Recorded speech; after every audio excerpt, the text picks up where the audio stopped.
Aditi Sinha with us today, directly from New York to our global audience. Aditi, what a pleasure to have you with us.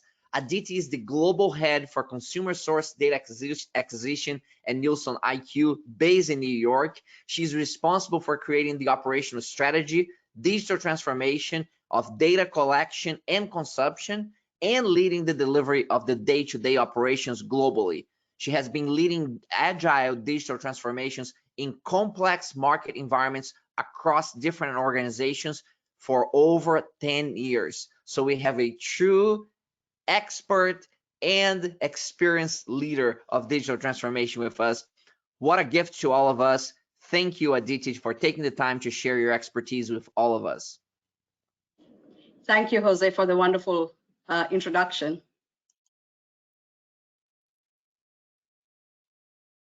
So today I'm very excited to be here because I'm going to talk about something that I really love, and it is our journey that we have been traveling on for 4 years now. And I'm going to talk about the digital journey of Nielsen. But more than the digital journey, it is a story about how we achieved digital fluency and agile fluency in our organization in the process. I often like to compare this with changing the wheels of a running car. But you can also compare this also, building the airplane while you are flying. And whichever way you see it, it is a massive organization. And with that massive organization and size, to achieve an agile fluency and the impact of that transformation goes extremely well. And that's something that we are going to walk through today. I have kept it high level, but I would like you to, ask me detailed questions if you want to, and connect with me later. I'm more than happy to do so. So let us start at the beginning in terms of who we are and what do we do. Many of you will know about Nielsen, but just to let you know that we have a rich history of 98 years. And our founding was with an innovation. We are the companies who developed TRP and market share currencies. And that is what today is an indicator of what is happening in the market. And most of our clients rely on that number to understand, create their strategies, and to even deliver to their clients based on that, and to the consumers based on that. A lot of FMCG revenue rides on this. So we have a huge amount of responsibility towards the entire industry in the data and the insights that we provide for them to make their decisions that govern their strategies in the marketplace today. And our global presence covers almost 90% of the world's GDP and the population. So let me give you a glimpse of the size of the moving car.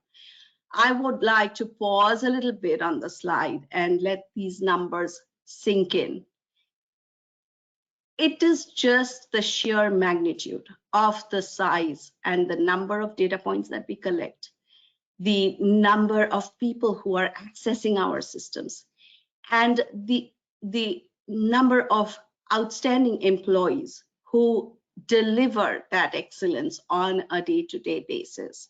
I must say I am very fortunate to work with a whole bunch of extremely smart, intelligent colleagues who are so passionate about what they deliver to their clients and to the industry today, and even the contribution that comes from our panelists, whether it's a store panelist or a home panelist who is in our ecosystem. Now, I have used this model derived from James Whiteress and Axel Bender to talk about why did we have to disrupt the well-oiled machine?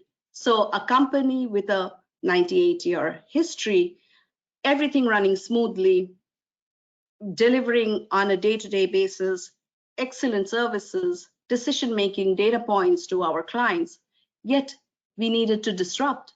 And a lot of the things that contribute towards that disruption, it's not one particular aspect of technology that creates disruption.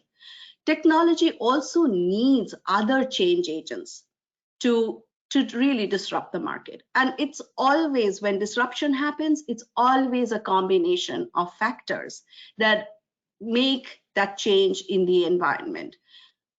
But you will realize one thing: with the tremendous size that we have, the global spread that we have, and over the years with mergers and acquisitions, and over the years as we have conquered new markets and we have grown, we have built very robust systems and processes. Obviously, we have a very strong technology stack with us, and many of it was geared, or rather was getting geared towards more protecting the core. Yet, what was happening in the market around us? There were things that were changing. Some were changing with an incremental value, and some were very disruptive changes also happening. We had a lot of hitherto unknown competitors coming into the arena. And why I say unknown competitors, you would think that, okay, we were at one point in time a market research, so-called market research industry, and we would think that, okay, these are the similar kind of people who are in the similar kind of business will be our competitors. But it's not the case. The factor in the environment were clearly indicating to us that the competition was not just coming from our traditional competitors, but was coming from a lot of the technology changes that were happening in the environment, and companies, even startups, which had a technological way or a technology to access consumer data in any form, were coming into the arena to play the same game. And it was important for us to understand what more areas we can conquer. Where are the other places that we want to play in? How will we grow? It's also an important factor that our robustness protects our processes. But in order to grow, we need to make sure we evolve. And evolving also encompasses creating technology, creating robust processes. So it is a virtuous cycle. And Nielsen has been going through this cycle all the time. Where it starts actually is all with a compelling vision for success. Now, when I try to explain the compelling vision for success, I want to draw your attention to what I was just sharing with you about what's happening in the environment. Any change which is fixed about a given future or a future outcome risks being, redundant on its own. There is a risk if you are fixed about what's going to happen in the future. It is important to have a to and where you're going from. It's important to have that too. But in that journey, if the two is very, very fixed, what if the future doesn't arrive? The future that you are envisioning, the future that doesn't arrive. Incremental changes in your environment can give you phases of stability. Maybe there will be some rapid changes also, and you can handle that as an organization. What about a black swan event that we have right now on our hands? The global pandemic. If you look at this graph, you see that incrementally the purchase behavior of consumers was going online and buying products. It was pretty incremental. You have a steady rise of the graph from 2009 onwards. In 10 years, it reached a point.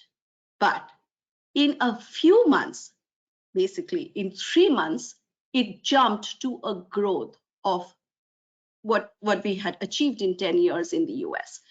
And why this is important for us to understand. Are we going to be prepared for all black swan events? No, you cannot predict a black swan event. Can you predict changes, incremental changes in your environment? You can. But what is important in your strategy and in your vision is to create the rewiring or the ability to rewire for speed and agility. That is critical and a central part of the vision, and that is what we created. We created a vision that definitely had a two, but more important than the two, which was a vision of the future, it was ingrained in us that we need to keep innovating, testing, reiterating, and iterating. And that is going to be the Agile framework that we are going to talk about today. So that was a critical step we took in defining our strategy. So what were we dealing with when we started? I have mentioned about our 98-year history and legacy of innovation. We can also understand that I also mentioned as well that a lot of our customers, clients depend on our intelligent insights to take decisions on their business.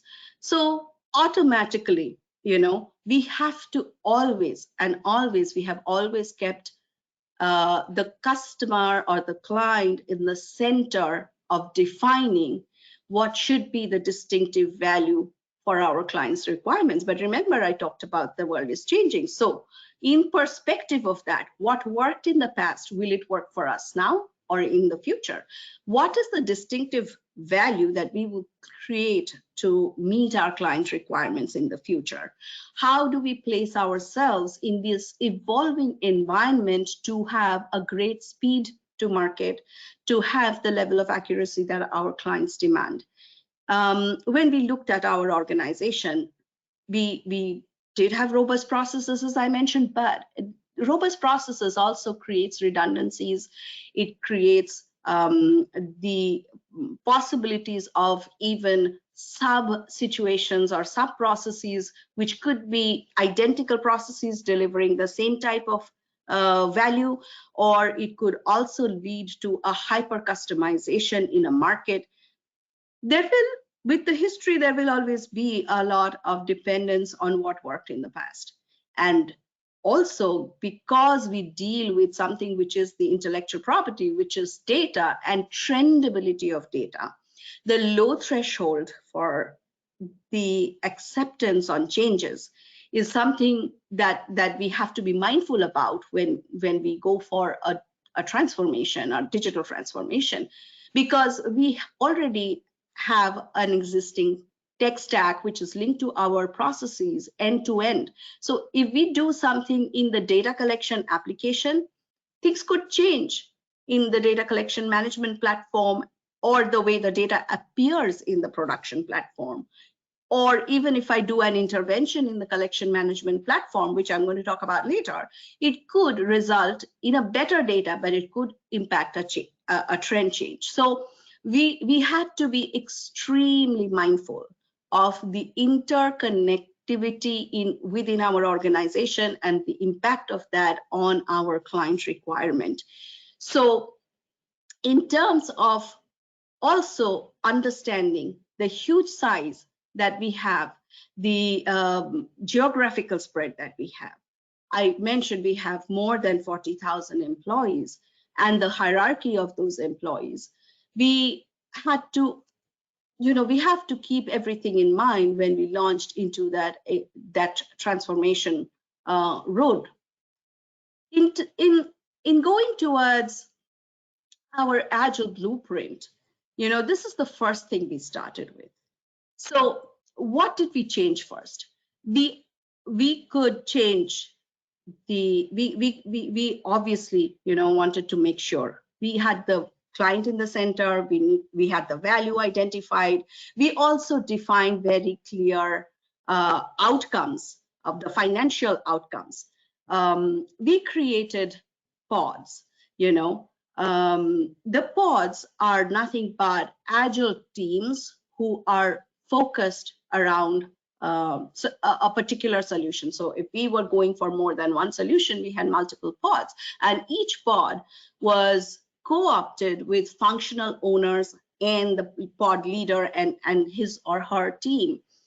What that allows us to do is to really focus on the priorities that we have in our hand and the digital transformation priorities that we have.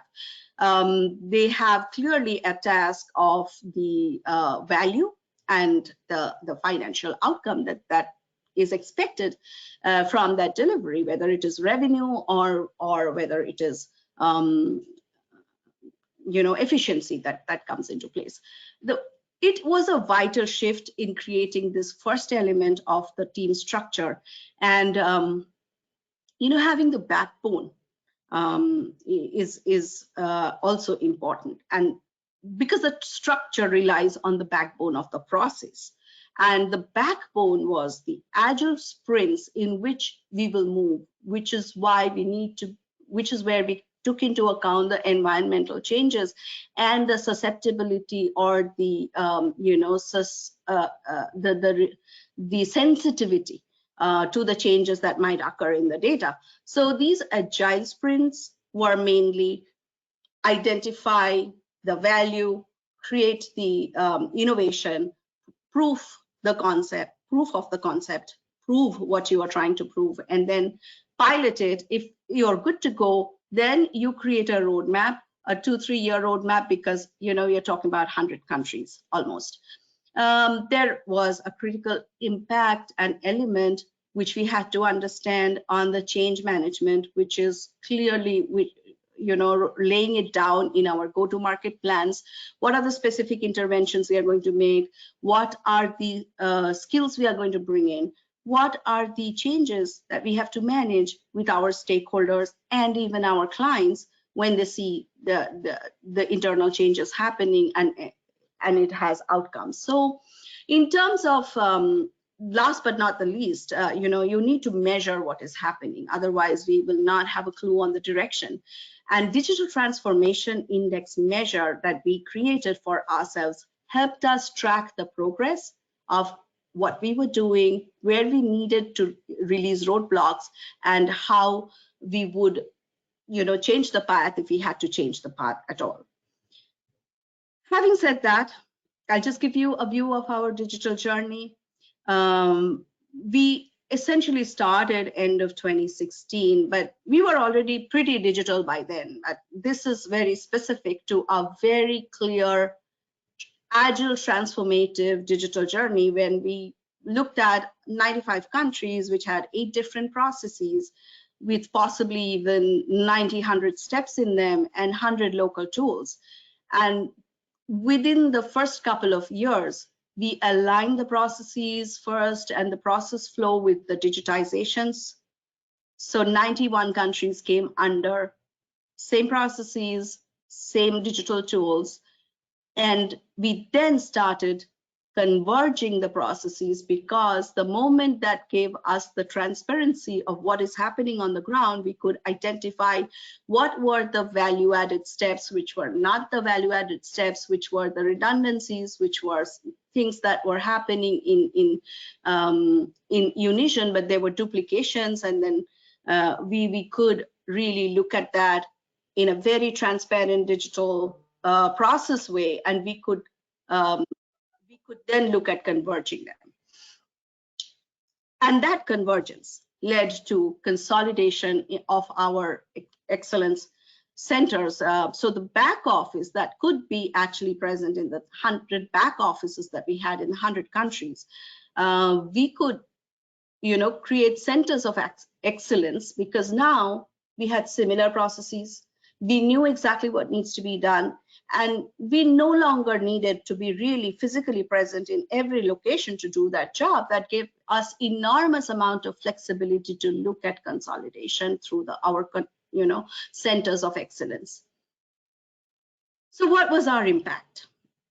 And this is where the story gets really, really interesting, because you see that for a company this big size, in size and scale, 35% year-on-year increase in the operational efficiencies is a significant amount of gain. It allowed us to retire systems, it allowed us reduction of processes, just the sheer digitization.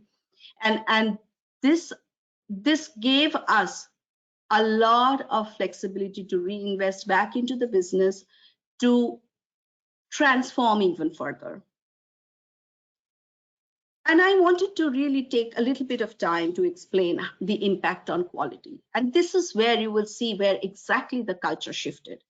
So in a non-digital transformation environment, what usually happens is we collect the data from the field, and our auditors go to either the store or to the household, and they collect the data. They do an audit of sales or consumption.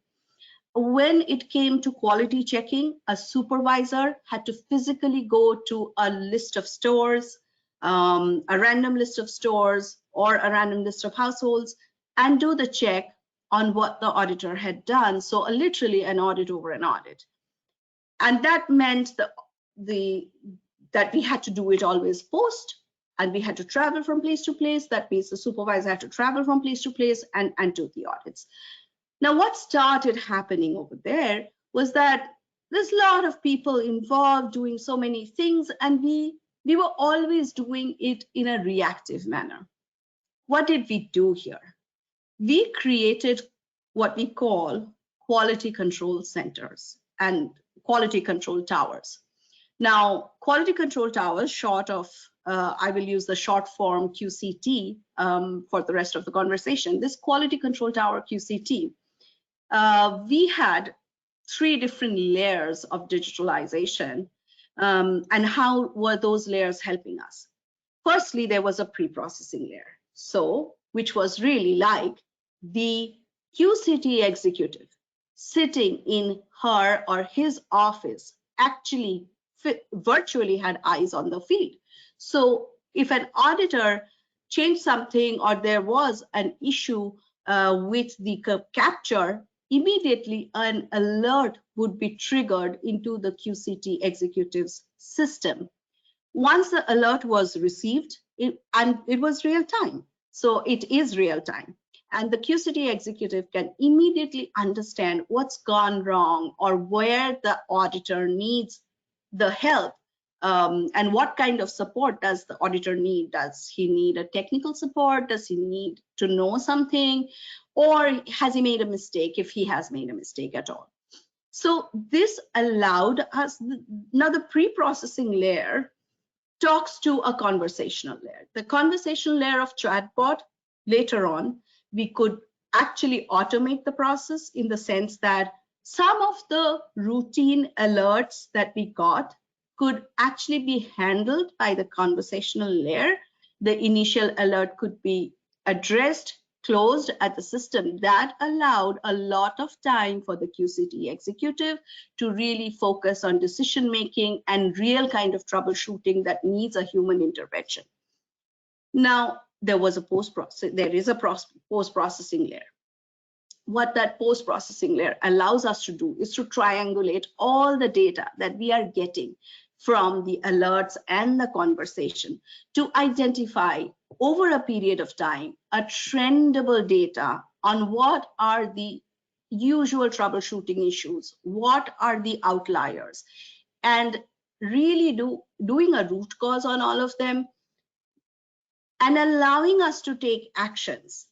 This allowed us to really improve the baseline quality, even the threshold of the baseline quality, because we could really, with true eyes on the ground, see what was happening, where we needed to train the auditors, where they needed technical support, and all the quick fixes could be addressed immediately, which really jumped up our baseline threshold of quality. And on top of that, now we had time to work on real troubleshooting issues that needed human intervention. This gave us 15% year-on-year improvement of quality. And, I put a little small quote from one of our QCT executives to say that he genuinely believes in his life it has been a game changer. It gave him eyes on the ground in real time so that he can take action what he is responsible for. Now, with that in mind, I just wanted to dwell upon a little bit of fact that we are not talking about digital transformation here as, it is not an initiative in Nielsen. We don't treat these as one of a kind initiative. For us, it is a journey. We are constantly doing this, and that is why it is important for us to be agile all the time. And we strongly believe, as you could see from the quote from the QCT executive, that change comes from not just the top, it comes from bottom, it comes from the sides as much as it comes from the top. And last but not the least in terms of the impact is the way it has impacted the team skills and our organization structure. Now we have fully connected, digitally enabled, upskilled, and functional experts who are able to take action real time, proactively solving issues. And we moved from a large number of generalist subject matter experts to STEM skills, and there was a significant shift in the skills in the team and talent that we were able to make a difference also in the quality of life, the work life that people had in our organization. And this allowed us to consolidate almost 100 plus back offices, physical back offices, into 3 virtual and physical back offices. This made a significant amount of shift also in the culture of the organization. And in summary, I would like to just share with you the journey to our Agile fluency. We started with a very distinctive value, capability, vision, keeping client in the center of our vision, and we created an Agile blueprint. With the Agile blueprint, we first shifted the culture of our teams at the top, who were the pods, cross-functional pods, who would initiate the solution-oriented, capability-oriented digital transformation in the respective processes and systems. When we started focusing the right kind of resources with the change agents into the priorities that we identified for us to make the digital transformation successful, we understood that implementation of those solutions led just not into the gain of efficiency and quality, but it also created a significant shift in our team skills and our team talent, allowing us to grow our people, give them new skills, develop them for new opportunities, and even make them future ready. This allowed us to optimize our organization structure and shift our organization structure into a center of excellence kind of model, which eliminated multiple handoffs, and it increased our speed and gave us more and more opportunities to create new products and services.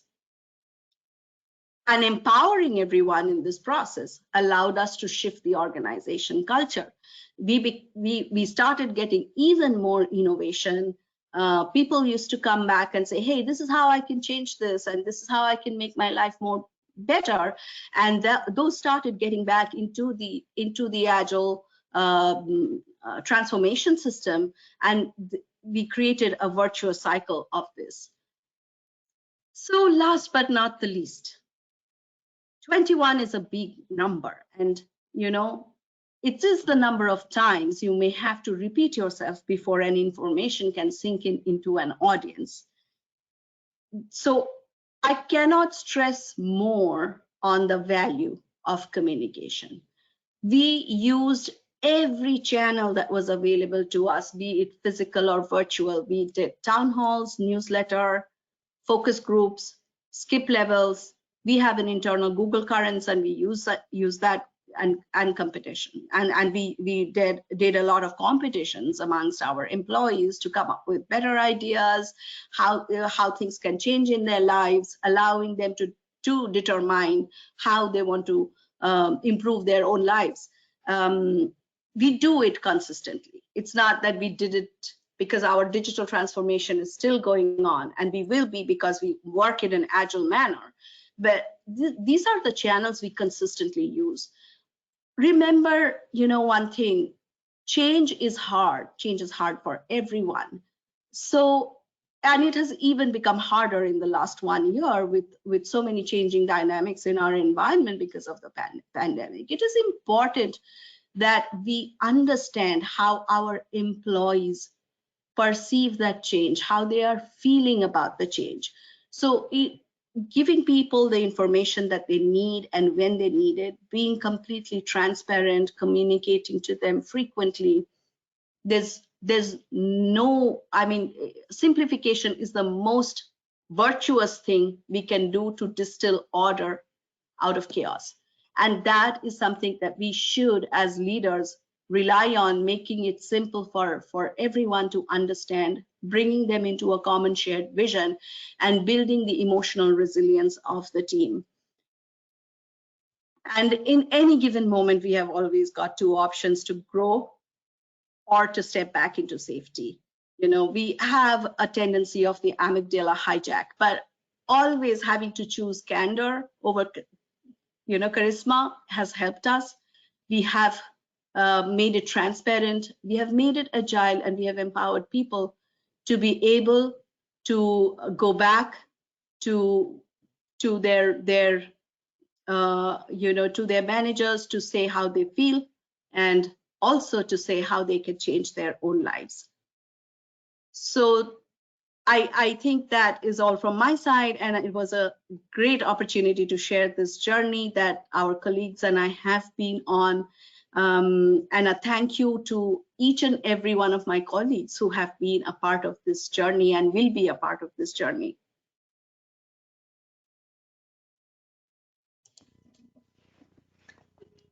Terrific presentation, Aditi. Fantastic. I've been monitoring the questions as we have been dialoguing and watching your presentation, I should say. And I'm going to relay as many as I can during this time to you. I ask the audience to continue to submit your questions. I'll look for themes and I'll relay it to Aditi. First question comes from the journey that looks like you started back in 2016, and you have moved on, steadily through the years. How was the organization prepared for this transformation? What took place over the years to prepare the organization for change from, based on the core values, based on the culture that exists in the organization? What are some of the things that were done there over the last few years? Yeah, thank you for that question, Jose. And the best thing in our organization is our values. It is simple, integrated, and open, and that allows us to be all who we are. And in terms of the actual specific preparation, we have been a digital company in that sense of the word, and we have been innovators. I talked about the history. It started with an innovation because that is when we created market share and TRP, and we have been innovating. We have more than 500 plus patents in our company. So that's a spirit that already exists. So it's always helpful if you are geared towards creating something new. Yet, of course, there are people who have been working in the organization doing the same thing for many years of time. the important factor is to really focus on the value creation, because you can go on as you are going on, because nothing is wrong with your system right now. When we started the digital journey, nothing was wrong with our systems, but we knew that the environment is changing, and we had to, it was not an existential question, but it was a question of who we want to be in the future. And that is the vision. Do we want to be just playing in the same field and doing market research, or we want to be a data analytic technology services company? And that has been our journey to become a truly technology company, technology driven data analytics company. And I think that's not just a vision from the top. It is a shared vision of employees. It is something that who we want to be, and that is our identity that we are creating. And that's how, that kind of helps the culture a lot in terms of the people, number of people opting in for the change. Very good. So it sounds like there wasn't really a big intervention, if you will, of any kind. It was just a natural progression of a cultural foundation that you already had. Is that correct? I will undermine the tremendous amount of effort that had to be put to make these changes. At the end of the day, everyone gets comfortable doing things the way they do. If you are doing things and it is working, you have to give them a reason for changing. And there is always an inherent resistance. You see the magnitude of change that we did from somebody who was just a generalist SME to having a STEM degree, or being able to interpret or deal with technology on a RPA kind of a scale, AI kind of a scale. Somebody who's already doing part of your job, that's threatening, right? You feel, hey, am I going to be made redundant? But that's not the case. What that had to have a tremendous intervention in shifting the mindset of the value of the people from doing routine works, which could be done without value add by a machine, to actual value added work and increase the richness in their work life. But people apparently don't see it until they get into it, right? They perceive a threat of being made redundant, but what they are actually gaining is better skills, getting more future ready, and doing more intellectual value added work than they had done in the past. But that shift came with over 2-3 years. We didn't achieve that in one go. Excellent, excellent. Commentary coming in, just to let you know, very informative session, great insights, massive transformation, and these are all very positive, feedback on everything that you have shared with us. One of the questions that comes up, it has to do with the how did you find the right blend of, it looks like you did a number of standardizations of processes globally, yet you allow for different regions to have some flexibility and maybe some still local customizations, if you will. That is a really difficult blend to get in organizations. Tell us a little bit about doing that, the challenges and how you approach, standardizing processes, yet allowing some freedom to take place on those processes because it makes sense locally to do that. Yes, and I would start with the client here. Why do we need a customization? If a client needs customization, we must certainly have that in our business. Otherwise, we will have to say, oh, I don't want to do that business. While we have the enormous amount of scale which allows us to leverage and consolidate processes and gain efficiencies from it, we cannot ignore the fact that we have at the end a recipient who's a client, and that client needs that customization. And for that, we had to build in a level of flexibility that allowed us to service the client, not beyond that.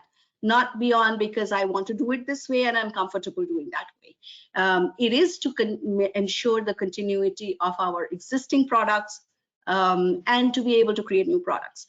And having that agility, and that is why I'm saying rewiring and agility is very important. If I have a very fixed to go, I would be sometimes really cheating myself out of the outcome, because the outcome will never either come or somebody will be unhappy with it. So, so we have a general tool, but we also keep in mind why we are doing it. At the end of the day, it is for our clients, and that should be met. That's excellent. Our next question comes from Melissa Alexander, and she talks about, this massive change and transformation that you're going through, and you're working with leadership across 90 plus countries. And her question is that, how do you get these people aligned? How are you getting these leadership teams aligned with this vision and with this journey? Yes, and that relates to possibly one of your first questions, in the sense that this is where the massive cultural, it's not just the people who are impacted directly who's doing the work, it is also people who are our stakeholders, who talk to clients every day. And it hasn't been easy. We had to demonstrate the impact of it, the value of it for the client, for the business. Because if I go to a market leader in China and say, I want to change this, and then say, oh, everything is working perfectly fine here, why do you want to change? But what is it that you will get in return? Are you able to give your customer a better quality product, a faster delivery? Are you able to give the customer a real-time delivery of a visibility and transparency into our systems?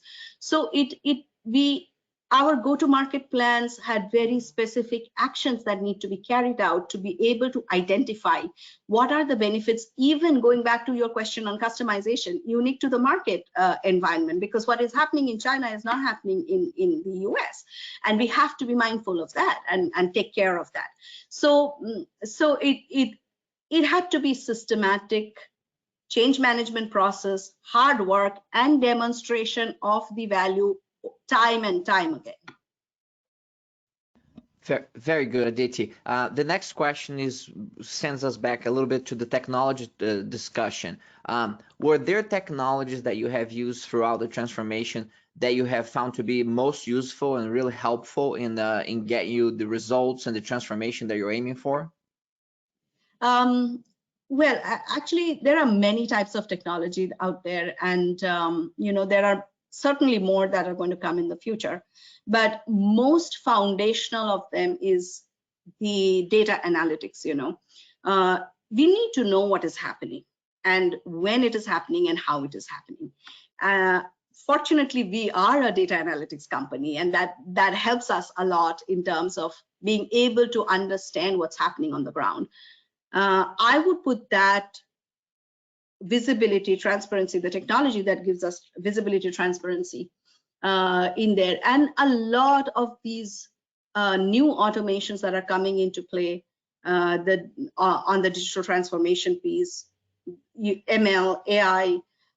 These are helping us in a big way to cut out non-value added work and give back time to our employees to do really value added work. Excellent, Aditi. So our last question is, what lies ahead? You have been on a tremendous journey since 2016. The pandemic obviously seems to have accelerated this deployments. What does the future look like when it comes to this transformation? So I think I showed this slide in my presentation, because there are changes happening in the environment. So we can't say that that journey is over for us. We have to continue to do this journey as long as our environment is changing. We have to continue to keep on being relevant, and not just relevant. We have been a market leader, and we want to continue to be that market leader on the ground. And for that, we need to be ahead. And in order to be ahead, we need to continue to innovate, to reinvent ourselves continuously, and keep hearing the voice of the client to be able to know where we want to go in the general direction of where we want to go. So like I said, it's not an initiative, it's not over, it's a journey, and we will be on this journey going forward, just I hope ahead of many others in this field. That's right. And to use your analogy, congratulations to you and the entire team and Nielsen IQ for being able to change the tire of a car that's moving incredibly fast. So that's an incredible accomplishment. So thank you so much for taking the time to share your expertise and insights with our global audience today. We're very grateful for that. Thank you very much for that opportunity. And if people would like to connect with me on LinkedIn, please feel free to do so. That's great. Thank you so much, Thank you. Aditi. Ladies and gentlemen, that was Aditi Sinha, leader for consumer source data acquisition and Nielsen IQ. Terrific presentation. What a wonderful time together here. Aditi, I'm gonna ask you just to stop showing your screen because we're gonna wrap up here momentarily. Thank you very much. Well, we are at the conclusion of Digital Transformation Workplace Live. I hope that you derive as much value from the sessions as I have. Every time I get an opportunity to spend, quality time with cross-industry experts of excellence, of innovation and transformation acceleration, it's a gift for me. And it's been an incredible 3-day journey with the speakers, but also with the audience. Many new friends and many great leaders who are participating and engaging with us throughout this conference. Now, our next conference, to remind everyone, will take place March 9th through 11th, and that will be BTOES Financial Services Live. Make sure that you sign up for that you're a registered participant, and you can get all the benefits from being a registered participant, including the session recordings that you get a week after the event. It's been a real pleasure. I want to say thank you to Brian Raffel, our conference director, who manages an incredible amount of complexity to make it all look so seamless to you in this experience. To our CEO, the CEO of Proqis, Vijay Bajad, for having the thought leadership and making events of this magnitude happen throughout this time of remote work and collaboration. And of course, to our sponsor, BPMD, who is allowing all of this to be provided to you at no cost at a global scale. So it's a privilege to be with you. If you want to continue discussing the journey, make sure to look up under LinkedIn, Jose Perez, have a post on the Digital Transformation Workplace Conference. If you have questions, comments, let your voice be heard. I provided already a couple of updates there. I may do a next one today or tomorrow, but engage in the discussion, and we hope that together we continue to learn, share, and create the future. So thank you for now. Have a great day, wherever you are in the world.